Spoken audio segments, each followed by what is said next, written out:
Ce journal vous est offert par le FPI, Fonds des promotions de l'industrie, votre partenaire privilégié pour la réussite de vos projets.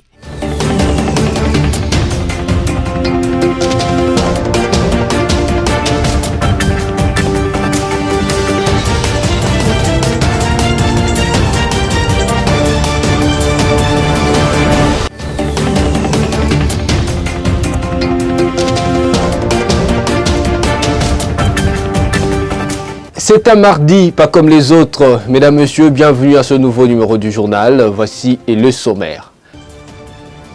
À l'issue du tête-à-tête entre Évariste Ndayishimiye, président du Burundi, et Félix Antoine Tshisekedi Tshilombo de la RDC, ce mardi à Kinshasa, 4 mémorandums d'attente ont été signés entre les deux pays. Réagissant sur l'affaire Congolité devant la presse, le ministre de la Communication et Médias, Patrick Muyaya, a fixé l'opinion sur la non-implication du chef de l'État et du gouvernement Sama Lukonde. Et puis le ministre des Transports, Chérubin Okende Senga, a pris un arrêté portant suspension du directeur général des deux GFREM, Patient Saïba, pour insubordination. Voilà tout pour le sommaire. Place au développement, entamant par cette brève. Longtemps placé sous les viseurs de la justice, l'ancien Premier ministre Augustin Matata Ponyo Mapon a été placé sous mandat d'arrêt provisoire depuis ce mardi 13 juillet 2021. Nous allons revenir sur cette information avec force détail dans nos prochaines éditions. Et puis, quand vous l'avez suivi au sommaire, après un tête-à-tête de plus de 2 heures au Palais de la Nation entre le président burundais Évariste Ndayishimiye et Félix Antoine Tshisekedi Tshilombo de la RDC, 4 mémorandums d'attente ont été signés portant entre autres sur le maintien de la paix, les échanges commerciaux, les chemins de fer ainsi que sur les relations politiques et diplomatiques. Images et commentaires. Arrivé en début d'après-midi ce mardi 13 juillet 2021, le président burundais Évariste Ndayishimiye a été accueilli en entrée du Palais de la Nation par son homologue de la RDC Félix Antoine Tshisekedi Tshilombo. Après les passages en revue de troupes, les deux chefs d'État et leurs délégations ont échangé en tête-à-tête durant plus de 2 heures. Une fois les échanges terminés, les deux parties ont procédé à la signature de 4 mémorandums d'attente sur les développements, le maintien et le renforcement de la paix, de la défense et de la sécurité, la facilitation des échanges commerciaux, les développements du chemin de fer à écartement standard, ainsi que la consolidation des relations politiques et diplomatiques. Un autre temps fort de la réception du président burundais a été le point de presse animé par le président Évariste Ndayishimiye et son hôte. Devant les professionnels des médias, les deux présidents ont justifié leur démarche par le souci de renforcer le lien entre les deux pays et leurs peuples respectifs qui sont condamnés à vivre ensemble de par leurs frontières communes. En sa qualité de président en exercice de l'Union africaine, Félix Antoine Tshisekedi Tshilombo de la RDC a saisi la balle au bond pour plaider en faveur du Burundi afin que soient levées toutes les sanctions internationales. Rappelons que le président burundais Évariste Ndayishimiye est en séjour de travail à Kinshasa pendant 3 jours. Arrivé lundi 12 juillet, Évariste Ndayishimiye va rallier Bujumbura mercredi 14 juillet 2021. Restons toujours dans le même contexte pour vous dire que le président de la République du Burundi, Évariste Ndayishimiye, est arrivé depuis lundi 12 juillet 2021 à Kinshasa, capitale de la République démocratique du Congo, pour une visite d'État de 3 jours. À son arrivée à l'aéroport international de Djili, il a été accueilli par le chef du gouvernement congolais, Jean-Michel Sama Lukonde. Retour sur l'arrivée du président burundais. C'est sous un ciel dégagé que le président de la République du Burundi, Évariste Ndayishimiye, est arrivé à Kinshasa en fin d'après-midi ce lundi 12 juillet.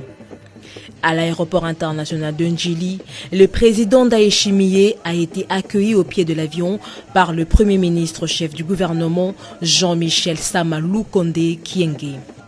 Plusieurs autres personnalités ont accompagné le Premier ministre congolais pour accueillir ce hôte de marque.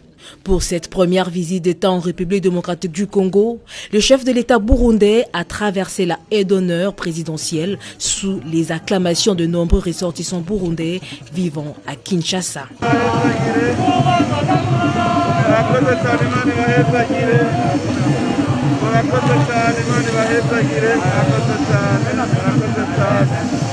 Au salon présidentiel de l'aéroport international de Njili, le président Évariste Ndayishimiye a eu un premier entretien avec le premier ministre Samalou Kondé. C'est sur invitation du président en exercice de l'Union africaine, le président de la République démocratique du Congo, Félix Antoine Tshisekedi Tshilombo, que le président Évariste Ndayishimiye est venu à Kinshasa pour une visite d'État de 72 heures.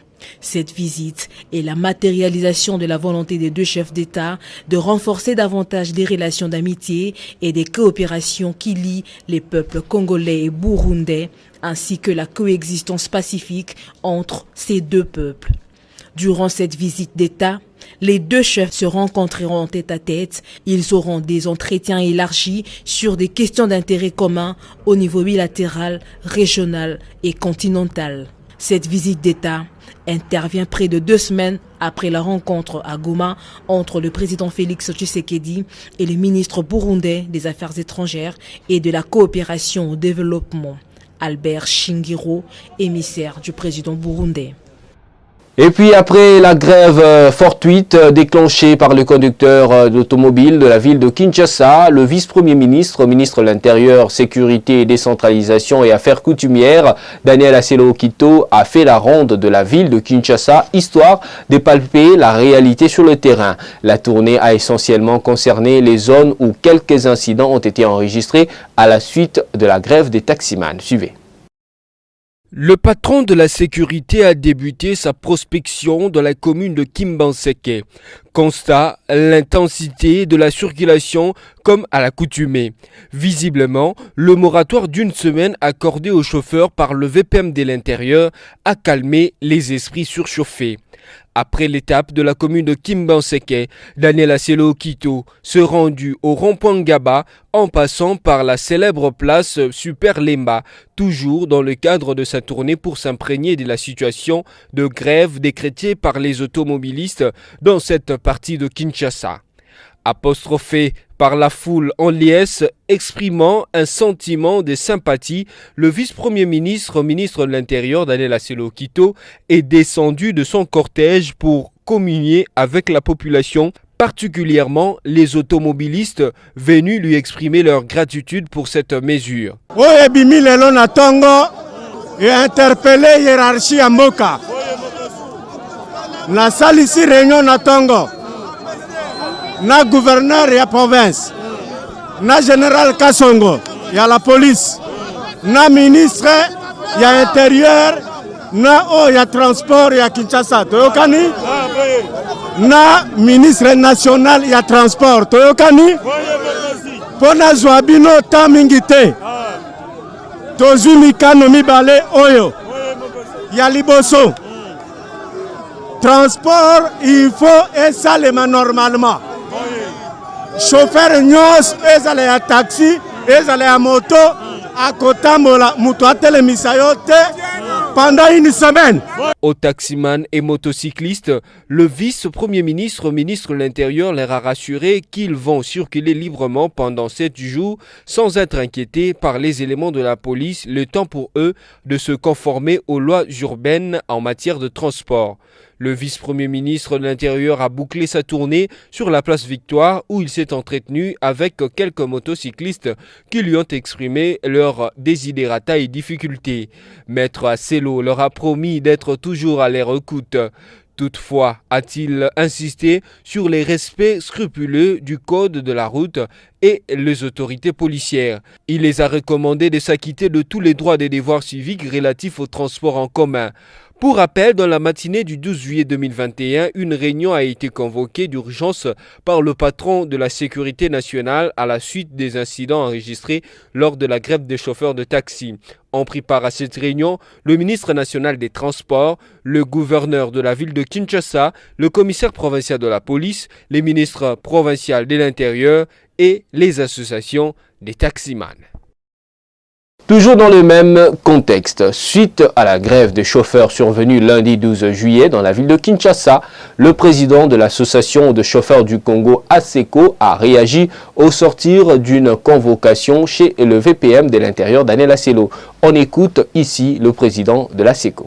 Les membres du comité dirigeant de l'association de chauffeurs du Congo ont été convoqués lundi 12 juillet 2021 chez le VPM de l'Intérieur Daniel Asselo Okito suite à la grève de chauffeurs qui ont revendiqué la cessation de tracasseries policières sur les routes de la ville de Kinshasa. Au sortir de leur convocation, le président de l'association de chauffeurs congolais ASECO n'a pas manqué à dire sur le comportement affiché par certains chauffeurs. Nous avons condamné la grève. Il est nécessaire que le chauffeur doit savoir que s'il y a un problème, comme l'a dit son Excellence, le vice-premier ministre et ministre de l'Intérieur, s'il y a un problème, le conducteur doit se référer aux structures qui encadrent les chauffeurs. Parce que ce que nous avons vu ce matin ici n'a pas été une grève, s'il faut le dire, parce qu'il y a eu une récupération de Chegué, il y a eu aussi une récupération que moi je peux appeler une récupération politicienne, j'en ai vécu moi-même. Ce ne sont pas les chauffeurs qui ont cassé les bis, ce sont plutôt le badaud qui était sur la voie publique pour casser les bis. Et l'autorité nationale donc, et l'autorité urbaine n'ont pas été contents de ça. Vraiment, ils nous ont condamnés par rapport à cette pratique. Dorénavant, s'il y a un problème, nous allons nous référer à l'autorité urbaine pour trouver des amples solutions à tout ce que nous avons comme problème. Rappelons qu'un moratoire d'une semaine a été accordé aux chauffeurs congolais pour se mettre au ordre avec le document par le patron de la territoriale Asselo Daniel. Ici est de signaler que cette réunion urgente a été tenue lundi 12 juillet par le VPM de l'Intérieur en présence du gouverneur de la ville de Kinshasa, Jean Ngobila, et le premier policier de la capitale, le général Silvano Kasongo. Tout à fait autre chose dans ce journal. Face au préavis de grève de médecins lundi 12 juillet, le gouvernement et les banques syndicales instituent une commission pour examiner à partir de cette nouvelle semaine toutes les revendications soulevées par le médecin. L'option a été levée à l'issue des négociations dimanche 11 juillet à l'hôtel du gouvernement entre les délégués syndicaux et le gouvernement. Merci Smenguila. On va examiner les revendications des médecins en termes de solutions concrètes à trouver à court, à moyen, à long terme. Et en contrepartie, bien sûr, le gouvernement de la République demande aux médecins des services de l'État de reconsidérer la position consistant en grève. Il va de soi, en tant que banque syndicale, nous nous engageons à amener l'information auprès des médecins qui auront à décider de l'option finale à prendre. Sur le plan administratif, il a été décidé de la mise en place d'une commission qui aura pour tâche notamment d'actualiser le projet d'ordonnance de promotion au grade de médecins aux résidents, chefs cliniques et généraux, ainsi qu'une commission qui va devoir examiner la question relative à l'admission des médecins sous nouvelle unité sous statut. Donc là, du point de vue administratif, il y aura donc l'actualisation du projet d'ordonnance portant promotion au grade des médecins, l'admission sous statut de nouvelles unités, et bien sûr aussi, il faudra voir la question de mécanisation des médecins qui sont déjà matriculés mais qui ne sont pas payés. Sur le plan pécuniaire, il est question pour la commission mise en place de pouvoir préciser de manière concrète comment la correction de l'injustice qui a toujours existé par rapport au thème de référence de la prime de risque professionnel devra être corrigée, mais aussi la réactivation des rubriques immunisées de la rémunération, notamment le transport et le logement devant être payés aux médecins. Par rapport à l'IPR, il est question pour le gouvernement de la République d'examiner la question pour, bien sûr, reconsidérer le prélèvement qui est fait sur la prime de risque professionnel. Mais c'est une question éminemment technique qui sera discutée par la cellule technique. Et je crois que de ce point de vue, le gouvernement de la République est disposé à faire le pas attendu par les médecins. Et nous espérons que la cellule technique mise en place aura à vider la question. Vous comprenez que le préavis de grève a expiré hier samedi, 10 juillet 2021. Il est question aujourd'hui que le médecin se réunisse en urgence. Nous sommes dimanche, nous espérons que les assemblées générales seront tenues et que nous pourrons, en temps utile, porter à la connaissance de l'autorité du gouvernement de la République l'option qui sera levée par le médecin. Bien, nous avons toujours l'impression d'être écoutés, mais c'est dans la mise en pratique des options levées que se pose toujours le problème. Les décisions ont été prises, naturellement, nous attendons qu'elles soient concrétisées. Effectivement, nous avons toujours insisté sur la nécessité du dialogue. Et nous insistons du dialogue social apaisé.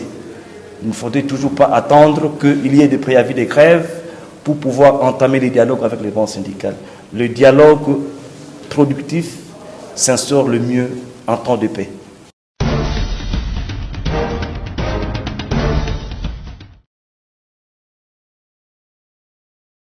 Dans la communication du gouvernement du lundi 12 juillet 2021, tandis que les débats sur le projet de loi de Noël Tchani sont vifs dans l'arène politique congolaise, Patrick Muyaya Katemboé, ministre de la Communication et des Médias, répondant à la question d'une journaliste, fixe l'opinion congolaise sur les problématiques soulevées par l'éradication du concept de congolité. J'ai entendu dire aussi, les gens, toujours en parlant de cette question, on m'a dit « Ah, mais le président de la République avait arrêté la question de la loi Minaku et tout ce que j'ai entendu. » Mais il faut savoir analyser les faits tels qu'ils ont été. Que ce soit au sujet de la loi Minaku, que ce soit au sujet de la question de ressort Malonda, la question faisait les débats au sein des institutions. Au sein des institutions, j'ai dit bien. Les débats ou la question que vous soulevez, est-ce qu'il a lieu au sein des institutions? Non. Bon, maintenant qu'un député qui utilise son pouvoir de parlementaire pour porter une proposition de loi, bien que controversée, fort malheureusement, en démocratie, on nous impose la tolérance. Ça veut dire qu'il y a lieu, autant on peut ne pas être d'accord avec le fond de la démarche, mais la démocratie nous l'impose. Nous sommes réunis en conseil, nous voulions une loi d'habilitation pour nous permettre, notamment tous les 15 jours, de proroger l'état de siège. Les députés ont dit non. Nous nous sommes inclinés. Ça veut dire qu'ici, nous sommes dans un contexte où la démocratie se consolide. Lorsque la démocratie se consolide, les gens prennent de liberté. Moi, on m'a demandé de dire l'avis du gouvernement sur la question de l'homosexualité. Vous voyez, madame, donc il faut faire très attention. Nous, dans le cadre de notre gouvernement, l'idée pour le Premier ministre Sama et pour le Président, c'est de travailler dans l'apaisement, dans la transcendance. On amène tout le monde dans un cadre où nous regardons nos priorités en face, nous regardons nos urgences, elles sont sécuritaires, elles sont sociales, elles sont liées même à la survie de la République. Et donc, pour nous, comme gouvernement, il est hors des questions d'alimenter des questions de cette nature. Et il est aussi, malheureusement, de notre devoir à tous d'accepter ce que la démocratie peut nous imposer quelquefois. Et donc, je crois que sur cette question, il faut que cela soit bien clair. Donc, madame, si vous pouvez suivre mon conseil, n'utilisez plus cette expression-là.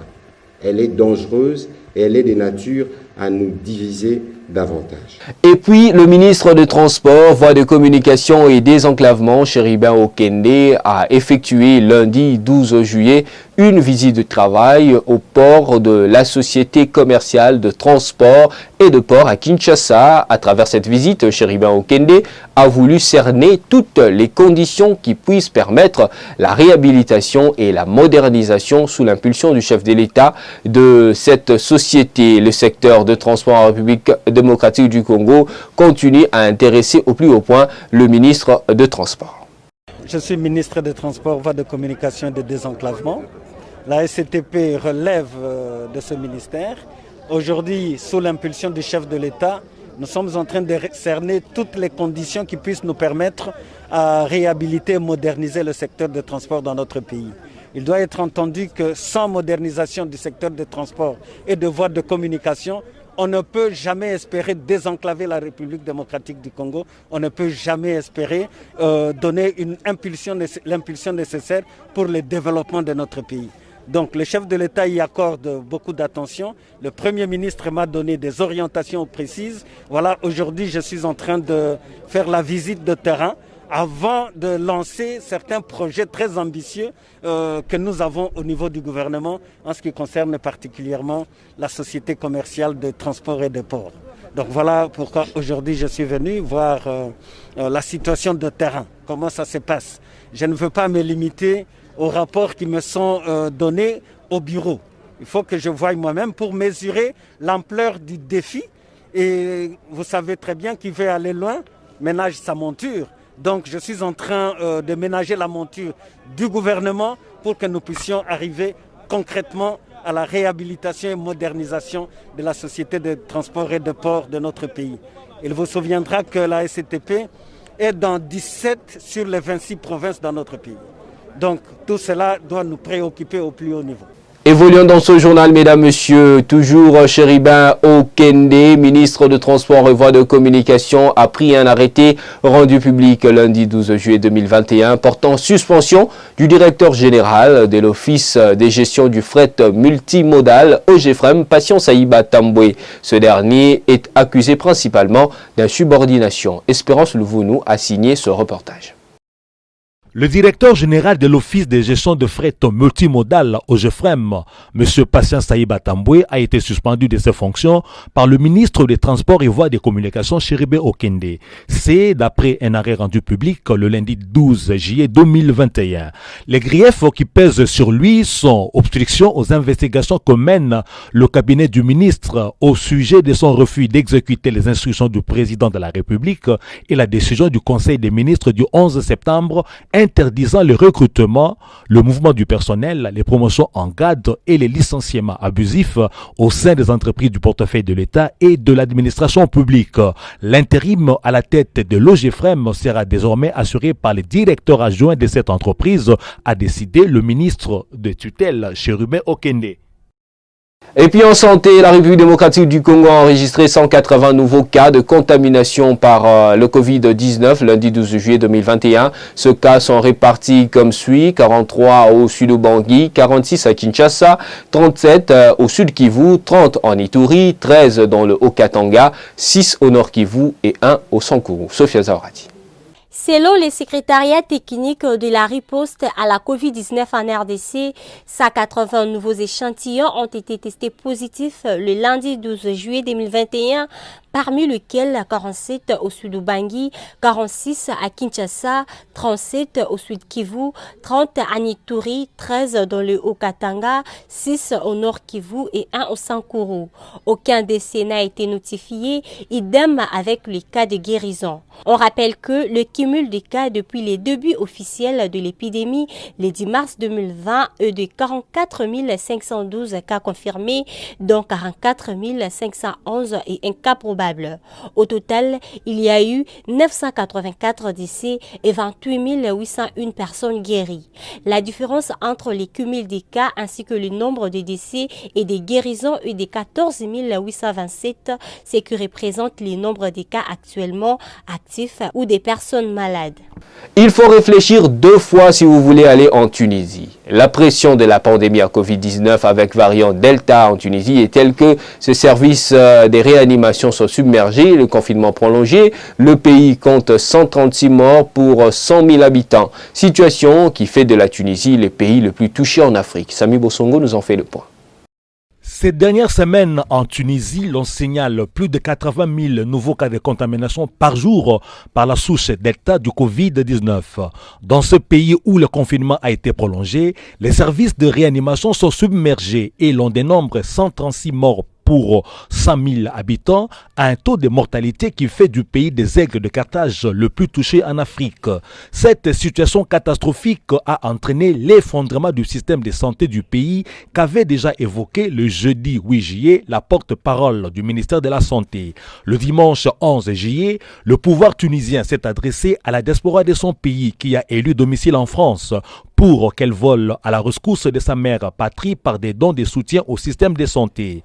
Répercutant ces SOS, l'ambassade de Tunisie au pays d'Emmanuel Macron a été plus explicite.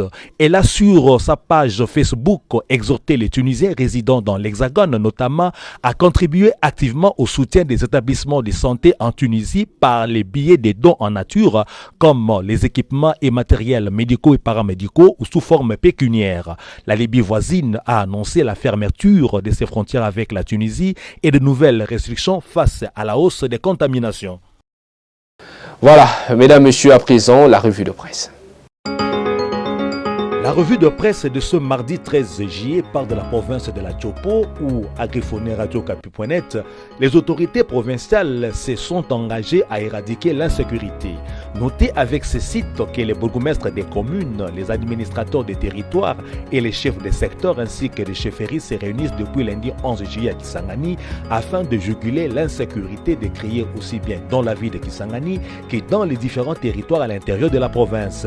Nous avons invité les administrateurs des territoires, les chefs des secteurs et des chefferies, parce que ce sont eux qui vivent avec les populations pour que chacun vienne nous dire combien de barrières sont enregistrées afin de différencier ces barrières tracassières au poste de contrôle.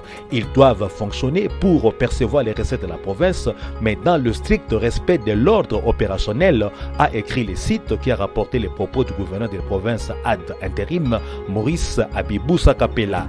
Baisse de produits surgelés, accusé d'être à la base de la surcharge des structures des prix, le maire de Matadi révèle que la province ne perçoit que 1000 francs par tonne. C'est à lire sur deskeco.com. Selon le renseignement de ces sites, le ministre de l'économie nationale Jean-Marie Kalumba Yuma a réuni lundi 12 juillet 2021 d'un côté les importateurs de produits surgelés et de l'autre côté les services de l'État, notamment la Direction générale des migrations DGM, la Congolaise des voies maritimes CVM, les lignes maritimes congolaises LCM, ainsi que le maire de la ville de Matadi dans la province portuaire du Congo central. Nous avons été invités par son Excellence Monsieur le ministre de l'économie sur instruction de la haute hiérarchie, le chef de l'État. Vous savez que le chef de l'État a promis à sa population le social et là le ministre de l'économie nous a réunis, nous les services de l'État LMC, CVM, DGM, DGDA et la mairie de Matadi. Son Excellence Monsieur le ministre nous a présenté ce qui a été des structures de prix présentées par nos frères importateurs de chinchards et autres produits. Le ministre de l'économie les a brièvement enseignés mathématiquement parlant. J'ai prouvé devant son Excellence Monsieur le ministre que ce qui est écrit n'était ni perçu par la province du Congo central ni par la ville de Matadi. Nous avons expliqué et montré la loi et nous avons donné les montants exacts que perçoit la ville de Matadi. C'est 1000 francs à la tonne et vous divisez par 20 ou 30 cartons, vous avez le montant. Écrit le site qui a repris la déclaration du maire de la ville de Matadi devant la presse à l'issue de la réunion. RDC, la loi Tchiani pollue inutilement le débat public au point d'exhumer les vieux démons de la division. Dans une déclaration datée du 11 juillet 2021 est parvenu ce mardi à 7/7.cd, le groupe de 13 personnalités politiques et sociales signataires de l'appel du 11 juillet 2020, G13, dit constater qu'une année après le lancement de son appel et de son initiative de recherche du consensus auprès des forces politiques et sociales, la situation générale demeure préoccupante au vu des conditions socio-politiques et économiques prévalant dans le pays. Lit-on sur ces sites. Par ailleurs, informe les sites qui rapportent la déclaration signée notamment par Délice Sanga, Claudel Lubaya, Juvenal Mounoubo, Daniel Mokoko Samba et Jacques Njoli, l'expérience vécue lors du débat et l'adoption de la loi organique de la CNI jusqu'à sa promulgation indique que notre classe politique a opté pour le statu quo en refusant de faire aboutir les réformes de la gouvernance électorale conformément aux vœux exprimés par toutes les forces politiques et sociales initialement consultées. Fin, mesdames, mesdemoiselles et messieurs, de cette revue de presse. À demain pour une nouvelle édition.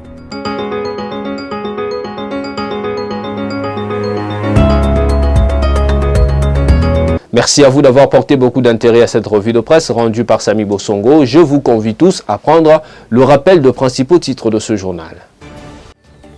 À l'issue du tête-à-tête entre Evariste Ndayishimiye, président du Burundi, et Félix Antoine Tshisekedi Tshilombo de la RDC, ce mardi à Kinshasa, 4 mémorandums d'attente ont été signés entre les deux pays. Réagissant sur l'affaire Congolité devant la presse, le ministre de la Communication et Médias, Patrick Mouyaya, a fixé l'opinion sur la non-implication du chef de l'État et du gouvernement Samalou Kondé. Et puis le ministre de Transport, Chéribin Okende Senga, a pris un arrêté portant suspension du directeur général des GFREM, Patient Saïba, pour insubordination. Tout est bien qui finit bien. Merci à vous d'avoir choisi BCTV pour vous informer. En ce mardi, pas comme les autres, prenez bien soin de vous, mais surtout, restez fidèles à nos programmes. Au revoir.